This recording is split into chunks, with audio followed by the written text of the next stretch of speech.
ကဲတဲလေးတို့ရေအမားတို့ရဲ့စုပဒန်းကအခုထပ်ထွက်လာမဲ့ပစ္စည်းလေးတွေကိုပျော်လင့်နေတဲ့သူတွေကိုဒီနေ့မှာတော့ဘာပစ္စည်းလေးလဲဆိုတာကိုအတီလေးကိုပြောပြပါမယ်ရှင်ဗီဒီယိုလေးကိုတော့ဆုံးအောင်ကြည့်ပေးပါနံပါတ်1အနေနဲ့က hair tonic ရဲ့နံပါတ်2အနေနဲ့က scrub နံပါတ်3အနေနဲ့ကတော့ lotion လေးပဲဖြစ်ပါတယ်ကဲအဲ့တော့အဲ့ဒီပစ္စည်း3မျိုးထဲမှာ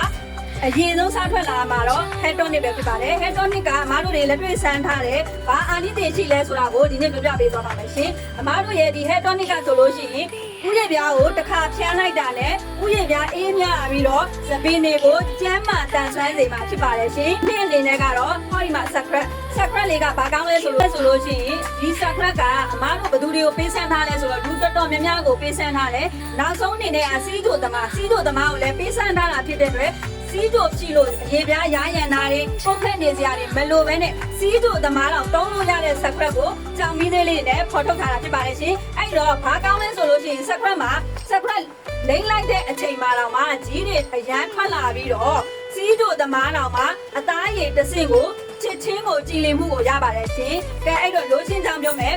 လိုရှင်းကတော့အမားတို့အခုလိုအချိန်မှာအရေပြား6လို့ရားရန်တာတွေအသားပတ်လို့ရားရန်တာတွေအသားဖြူခြင်းတဲ့သူတွေအတွက်ကိုအလို့ရဲ့လိုရှင်းလေးကိုတုံးကြည့်ပါလို့အမကတော့တိုက်တွန်းချင်ပါတယ်ရှင်ပစ္စည်းလေးတွေထွက်လာတယ်ဆိုရင်လည်းအမားတို့ကိုဝယ်ယူအားပေးကြပါအောင်လို့ပြောချင်ပါတယ်ရှင်စုဘရန်တွေထုတ်ထားတဲ့စုဆိုရင်အမြဲတမ်းယုံကြည်မှုအပြည့်နဲ့အားပေးနေတဲ့သူတိုင်းကလည်းဒီခေတ်ထွက်လာမဲ့ပစ္စည်းကိုစုလိုပဲယုံကြည်နဲ့အားပေးပါလို့ပြောချင်ပါတယ်ရှင်ကျေးဇူးတင်ပါတယ်